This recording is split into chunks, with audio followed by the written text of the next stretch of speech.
Welcome to Doctor Warrick's podcast channel. Warrick is a practicing cardiologist and author with a passion for improving care by helping patients understand their heart health through education. Warrick believes educated patients get the best health care. Discover and understand the latest approaches and technology in heart care and how this might apply to you or someone you love.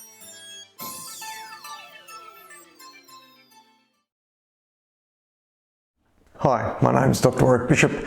Welcome to my podcast and videocast station, and today I'd like to talk about cholesterol and where it ends up in the artery and perhaps how it ends up in the artery. Well, I'm specifically going to be talking about a researcher, a doctor called Vladimir Subbotin, S-U-B-B-O-T-I-N,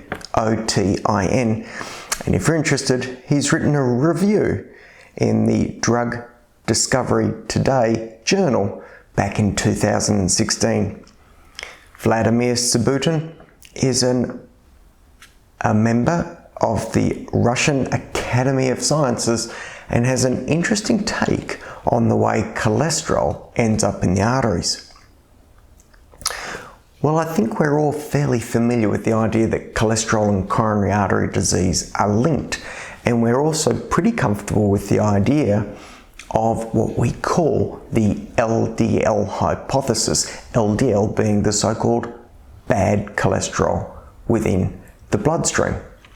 We've got lots of data over many years now that supports the premise that if we take people who are really high risk of having a heart attack and we lower their cholesterol, their LDL cholesterol or bad cholesterol, then we can reduce their future risk. And I don't think there's any confusion or argument about that. I think it'd be fair to say that cholesterol is probably not the whole story, and there are certainly other issues at play, such things as inflammation.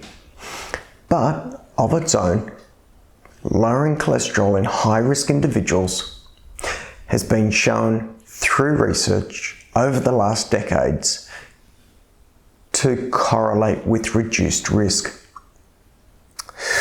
Well, the interesting thing about that is the mechanistic processes in which that occur. And when I say mechanistic, I'm talking about the mechanism or how the cholesterol gets in the arteries. To a large degree, we've often thought that the cholesterol floats around in the bloodstream in its special little transport vehicles, the lipoprotein particles, which carry it around and deliver it to its location.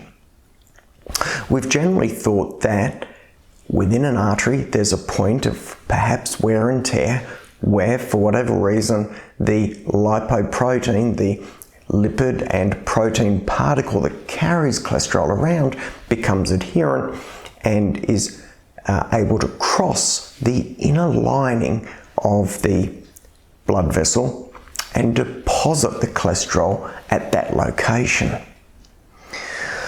Well, that's a reasonable hypothesis, and it's very hard to actually measure exactly what's going on, because for us to look at the exact mechanism requires us to look at a living organism, and it's very hard to look at a living organism in that detail unless you've got it under a microscope, and the very fact you've got it under a microscope negates the possibility of it being a living organism.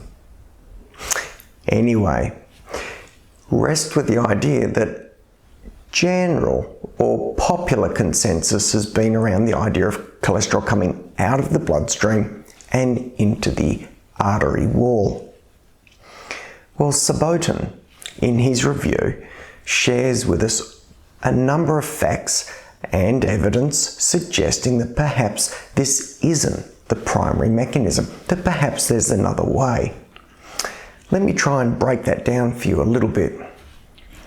If we think about the artery as having several layers, and the layers we call tunica, as in wearing a tunic, a top or a coat or a covering, there's three main layers that make up the artery wall. There's an inner tunic, that thin lining that is actually in contact with the bloodstream.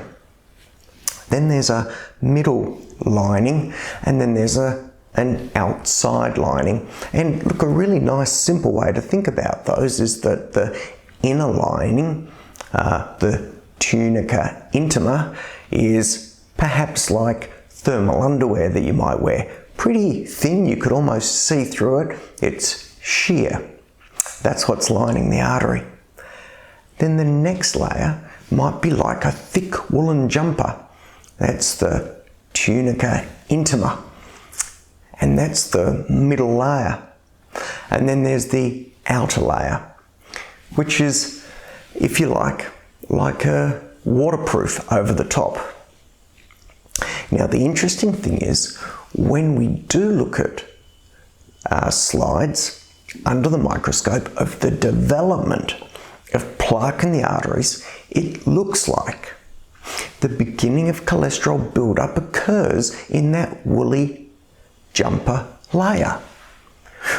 Well, that's absolutely fascinating, because you'd probably think if the cholesterol was going into the artery wall from the artery, from the inside of the artery, then it would probably accumulate just inside the tunica intima, or the thermal layer that we were using as an example. So very interestingly, Subbotin in his review talks about how this cholesterol appears to be building up in a location which doesn't quite make sense with cholesterol migrating from the inside of the artery out, and puts the proposition that the cholesterol is not coming from inside the artery at all. That what is occurring is that there is wear and tear at a point within an artery. That wear and tear kicks off irritation. That irritation and inflammation stirs up local cells to release tissue factors, which signal to the body that there's been some sort of damage or wear and tear. Now, we know cholesterol is a building block and so deals with wear and tear. Now, here's the interesting thing. Subbotin suggests that instead of that cholesterol going from the inside of the artery, the actual lumen of the artery, making its way out to the center, or tunica media, the central layer of the blood vessel, what's occurring is that the very, very, very fine blood vessels that actually supply blood to the blood vessels, and these are called vasa vasorum. So try and understand that there are tiny little blood vessels that actually supply blood vessels to make sure that the blood vessel is healthy. Subbotin suggests that the cholesterol travels into the artery, the middle layer of the artery wall, via these very, very small blood vessels, which are there to provide nourishment and nutrients for the artery. Now, this is incredibly plausible, and I think certainly warrants consideration, and forces us to ask the question, how in fact does that cholesterol get in the arteries?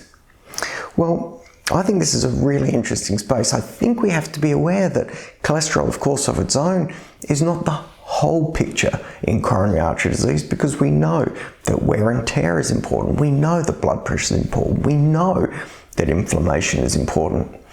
And also importantly, we know that regardless of the mechanism of how cholesterol gets into the artery wall, that lowering cholesterol in those high-risk individuals will reduce their future risk. So I hope you found that interesting. I hope that's maybe answered some questions or given you more food for thought. Either way, I'm going to wish you the very best. Take care, bye for now, and please don't die from a heart attack. Goodbye. You have been listening to another podcast from Dr. Warrick.